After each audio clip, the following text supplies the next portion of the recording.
Hello student. तो आज का टॉपिक है arithmetic progression chapter 5 class 10th का।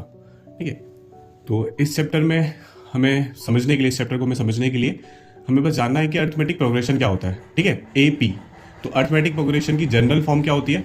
ए plus D, A plus 2d, A plus 3d, ऐसे ही up to A plus N minus one into D. ठीक है, ये इसमें ए डी सब क्या है?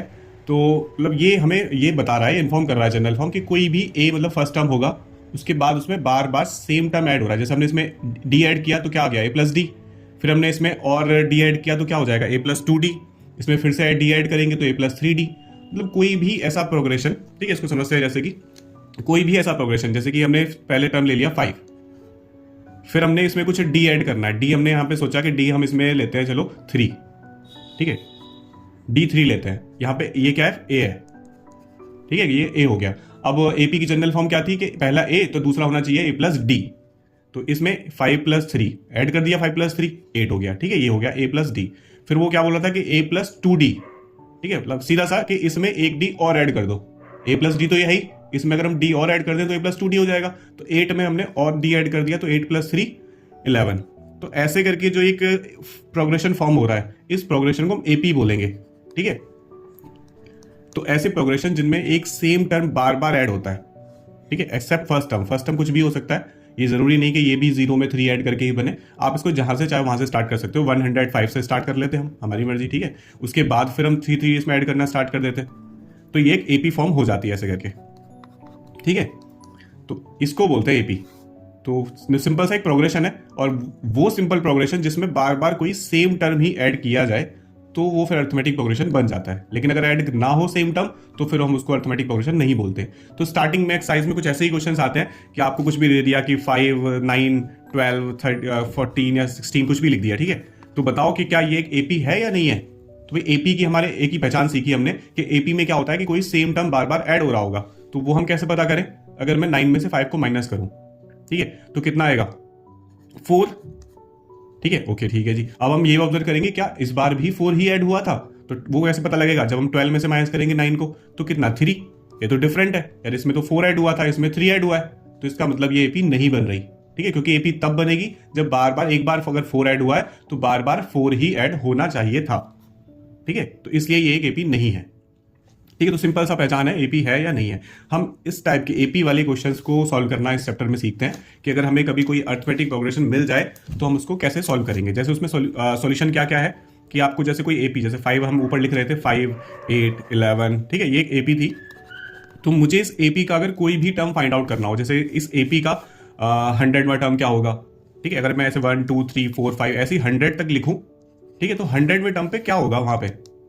तो ये हम कुछ एपी के अपने फॉर्मूले होते हैं, उनकी हेल्प से इसको निकाल सकते हैं कि 100वां टर्म क्या होगा, या 1000वां टर्म क्या होगा, या 64, मतलब कोई भी टर्म हो तो हम इजीली निकाल पाएंगे जब हम इस चैप्टर के क्वेश्चन को करना सब सीख जाएंगे। ठीक है, एंड हम साथ में ये भी निकाल पाएंगे कि अगर ये एपी है तो इसमें जैसे कि मुझे सम निकालना हो कि भाई स्टार्ट हमने जैसे 20 टर्म्स लिखे इसमें। ठीक है, लिखने को मैं ऐसे लिख भी सकता हूँ कि टोटल 20 टर्म्स तक, फिर हमें उसका सम कितना होगा। जैसे कि ये टोटल मैंने 4 टर्म्स लिखे हैं तो S4 बोलते हैं उसको, क्योंकि सम ऑफ 4 टर्म क्या होगा एक एपी का।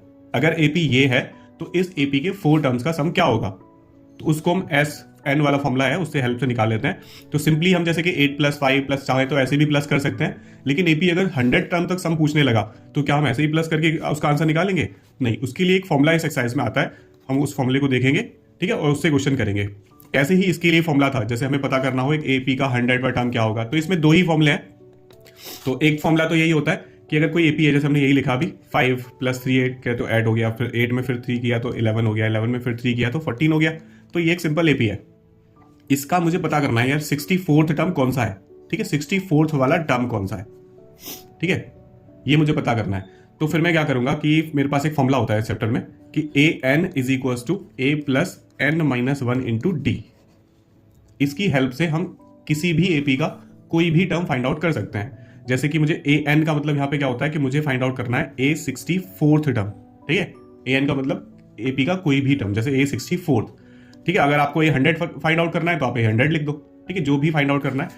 तो ए 64, ए फॉर फर्स्ट टर्म, तो फर्स्ट टर्म कितना 5, एन एन कितना, भाई हमें कौन सा टर्म निकालना है? 64th टर्म निकालना है, तो 64 माइनस 1। और डी कितना, इस एपी का डी कितना है? डी मतलब वही जो टर्म जो बार बार ऐड हो रहा था, तो वो कितना था? 3। ठीक है, अब हम इसको सॉल्व करते हैं जिससे कि हम A64 को निकाल पाएंगे। तो सिंपली बड़ा ही सिंपल सा सॉल्यूशन है। तो 564 माइनस ये 63 इंटू 3, ठीक है। तो पहले प्लस नहीं होता, आपको पता होगा ना, बोर्ड मास रूल से मल्टीप्लाई पहले होगी, तो कहीं आपको ये याद ना रहे। तो 3 3 9 एंड 6 3 18, तो इनका प्लस कितना आ जाएगा फिर 9 और 4, 9 और 5 4 14 हो गया, एंड A 9 194, ठीक है। तो 194 आ गया। तो मीन्स A64, अगर हम इस AP को 64th तक लिखने लग जाएं, 64 टर्म तक, तो पक्का इस AP का जो 64th टर्म होगा ना वो 194 ही होगा। अगर हम इसको जैसे चेक करना चाहें तो इसका कोई नहीं है टर्म, जैसे अगला टर्म इसका क्या है आपको पता ही है, अगला टर्म इसका क्या होगा, 14 + 3 करेंगे तो 17 होगा। लेकिन अगर हम इस फॉर्मूले की हेल्प से एक बार चेक करके देखें उसको, ठीक है, कि वो आएगा या नहीं आएगा, ठीक है। तो फॉर्मूला क्या है, यही n-1 इंटू डी। हम इसमें A5 निकालना चाहते हैं, ठीक है। 5 से हमारा क्या होगा, थोड़ा चेक करने में हमें आसानी हो जाएगी, ठीक है, कि 5 होता है या नहीं होता। देन इसमें A की वैल्यू कितना, A की वैल्यू कितना थी हमारी 5, एंड प्लस n-1 हमें क्या 5 - 1, और D कितना 3। तो 5 प्लस ये 4 मल्टीप्लाई 3, तो 5 + 4 3 = 12, ठीक है। और इसको सॉल्व करने से कितना आ गया, 12 + 5 17। तो पता लग गया हमको A5 कितना है, 17 टर्म्स है, और हमने नॉर्मली ऐसे कैलकुलेट किया था तो भी हमारा कितना आया था, 17 टर्म आया था, ठीक है। तो इसका मतलब हमने सही सोचा कि हमारा ये टर्म कितना होगा, 17 टर्म होगा। ये फॉर्मूला ठीक से कवर कर रहा है, आपने क्रॉस चेक कर लिया, ठीक है। तो ऐसे तो हम इस AP का कोई भी टर्म निकाल लेते हैं। तो एक तो ये फॉर्मूला है, ठीक है, इस फॉर्मूले की हेल्प से हम काम करते हैं। एक तो इस AP में ये फॉर्मूला आता है। दूसरा क्या आता है कि हमें इस AP का सम निकालना हो, जैसे कोई भी अपने AP, वही पुरानी वाली AP लिखी, तो 5 8 11 14 ये AP है। मुझे ना इनके 4 टर्म्स का या 5 टर्म का सम चेक करना है। निकालने को तो आप ये अगर आपको 5 4 टर्म का सम पूछेगा तो आप नॉर्मली इनको प्लस कर लोगे। तो एक्चुअल में फॉर्मूला कब यूज होता है, जब थोड़े से ज्यादा टर्म्स का सम आपको निकालना हो।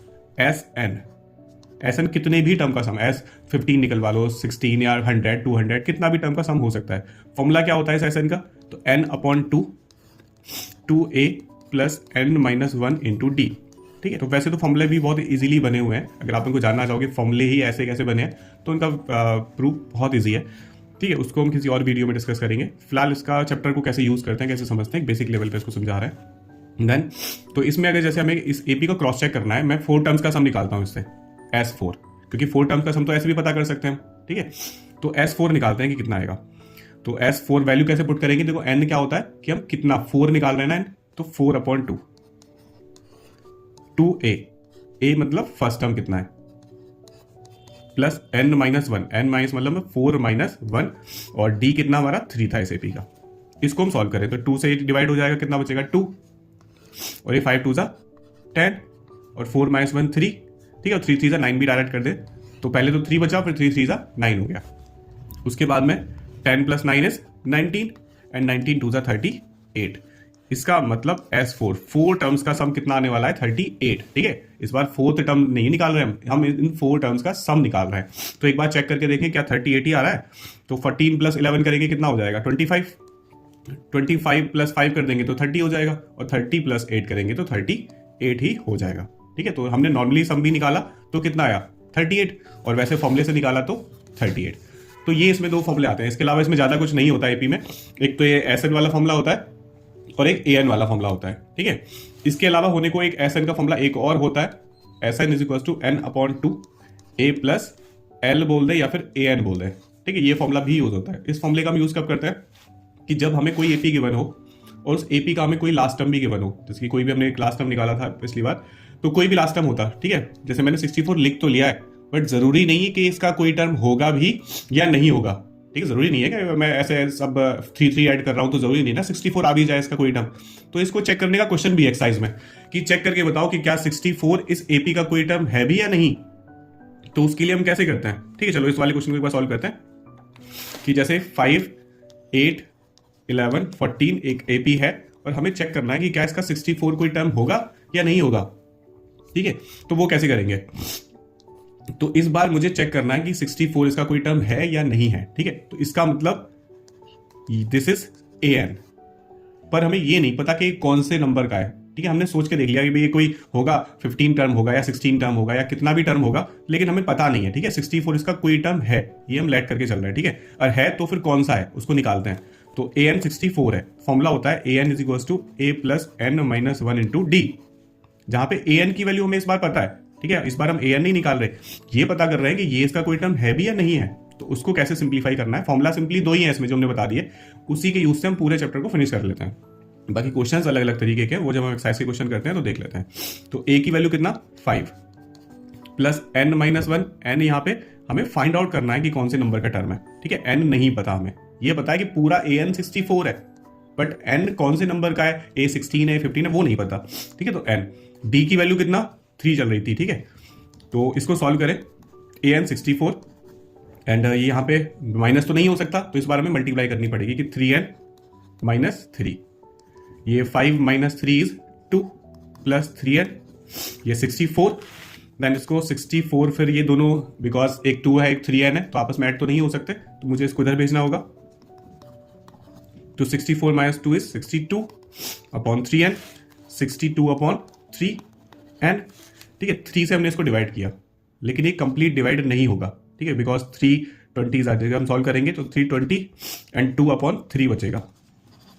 तो n की वैल्यू अगर कोई फ्रैक्शनल नंबर आ जाए तो इसका मतलब 64 इसका कोई भी टर्म नहीं बन सकता, 64 तो इसका कोई टर्म नहीं है, ठीक है, क्योंकि n की वैल्यू ऐसे कुछ फ्रैक्शनल नंबर आई है। फ्रैक्शनल नंबर आने का मतलब आप समझ सकते हो कि फ्रैक्शनल नंबर से हमें इतना प्रॉब्लम क्यों हो गई। तो प्रॉब्लम इसलिए है क्योंकि ये सब टर्म क्या है, ये सब फर्स्ट टर्म है, सेकंड टर्म है, थर्ड है, फोर्थ है, फिफ्थ है, सिक्स है। ऐसा हो सकता है कि 20 टर्म हो और फिर 20 के बाद तो 21 टर्म ही आएगा ना, ऐसा तो नहीं ना 20 के बीच में भी टर्म्स होंगे। तो ऐसे टर्म्स एपी के टर्म्स नहीं होते जो एन की वैल्यू कोई फ्रैक्शन में आए, ठीक है। सिंपली हम बता देंगे कि 64 तो इसका कोई टर्म नहीं है। लेकिन अगर हाँ होता, जैसे कोई भी टर्म होता, 62 की जगह यहाँ पे 60 आ जाता हमारा, जैसे हम 60 को चेक कर रहे होते कि क्या 60 इसका कोई टर्म है, ठीक है। अगर हम यहाँ पे 60 होता तो फिर हम क्या करते भाई 62 होता, क्योंकि बाद में माइनस भी तो हुआ था, तो 62 यहाँ पे चल रहा होता और 62 माइनस 2 करते तो ये 60 आ जाता और उसके बाद ये इससे कंप्लीट डिवाइड हो जाता, आंसर आ जाता 20। ये हमें बता देता कि हाँ भाई 62 ना इसका कोई टर्म है, और वो कौन सा है, तो वो 20 वाला टर्म है, ठीक है। तो ऐसे करके वो क्वेश्चन भी सॉल्व हो जाता। तो इसमें 2 टाइप के केसेस होते हैं और इसमें ज़्यादा कुछ है नहीं। तो बाकी अगर अलग से मैंने कुछ फॉर्मूले लिखे हैं तो वो क्या है, जैसे कि देखो एक तो एन वाला फॉर्मूला यही वाला जो हमने समझाया अभी, और एक ये एस एन वाला फॉर्मूला, और ये एस एन का ये सेकंड फॉर्मूला। ये फॉर्मूला हम तब यूज करते हैं जब हमें एपी का लास्ट टर्म भी गिवन हो, ठीक है। जैसे कि अभी हमें लास्ट टर्म पता लगा कि लास्ट टर्म 62 है, ठीक है, 64 तो नहीं था, 62 है, और फिर मुझे इस एपी का सम निकालना हो तो मैं ये वाला फॉर्मूला यूज कर सकता है जो सेकंड वाला फॉर्मूला है कि S N is equal to N upon 2 A plus A N. इस वाले फॉर्मूले का मैं तब यूज करता हूं जब मुझे लास्ट टर्म पता होता है और ये पूरा एपी ऐसे करके पता होता है। तो एन अपॉन 2 ये मुझे पता करना है, लेकिन हाँ इसमें एक प्रॉब्लम आती है कि मुझे ये जरूरी है कि ये पता करूं मैं कि 62 इसका कौन सा टर्म है, जो कि हमने पता कर रखा था 62 इसका 20 वाला टर्म है। तो हम यहाँ पे ऐसे 20 अपॉन 2 ए की वैल्यू कितना 5 प्लस ए एन कितना हमारा 62, ऐसे वैल्यू पुट करके भी हम सम निकाल लेते हैं, ठीक है। तो ये 67 हो जाएगा, देन उसके बाद में 670, तो मतलब सम आ जाएगा एस 20 टर्म का, क्योंकि हमें ये पता लग गया था ना कि 20 टर्म है, 62 जो लास्ट टर्म है। तो ऐसे करके भी हम इसका सम पता कर लेते हैं, ठीक है।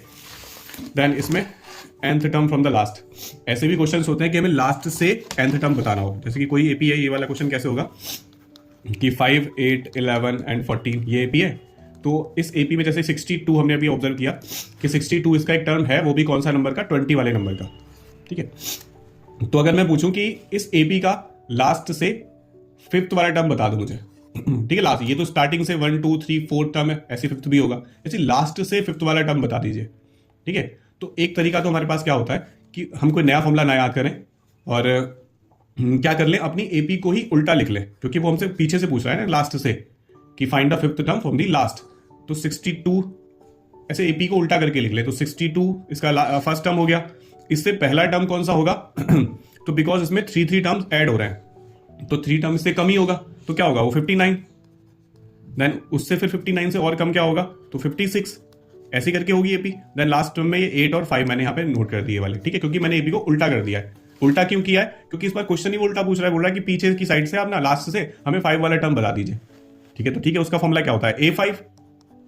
जब हमने हमें क्वेश्चन किए थे कि हमें एपी का कोई भी टर्म निकालना हो तो कैसे निकालेंगे, फॉर्मूला यूज कर लेंगे कि A N is equal to A plus N minus 1 into D, और इस बार हमें A5 निकालना है, तो हम यहाँ पे ए की वैल्यू पुट करेंगे, ए कितना 62 प्लस एन कितना 5, हमें 5 वाला टर्म निकालना है, डी की वैल्यू कितना हो रही है? देखो पहले तो डी की वैल्यू 3 थी क्योंकि बार बार 3 ऐड हो रहा था, लेकिन इस बार डी की वैल्यू 3 नहीं है क्योंकि इसमें 3 माइनस कम हो रहा है धीरे धीरे, तो इस बार डी की वैल्यू कितना है? माइनस का 3 है।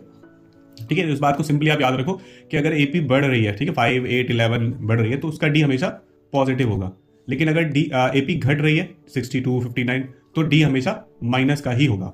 ठीक है, और डी फ्रैक्शन भी हो सकता है, डी जीरो भी हो सकता है, डी कुछ भी हो सकता है। डी जरूरी नहीं कि डी एक सिंपल सा नंबर होता है 2, 3, 4, 5, नहीं, डी 1/2 √2 1 कुछ ना भी हो सकता है। ठीक है, तो फिलहाल हमने एक सिंपल से क्वेश्चन सॉल्व किए थे, एक्सरसाइज में हर तरह के क्वेश्चन हैं।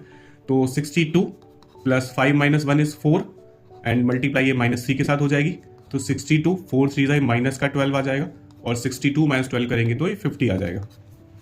ठीक है, तो सिंपल सा A5 लेकिन फ्रॉम द लास्ट।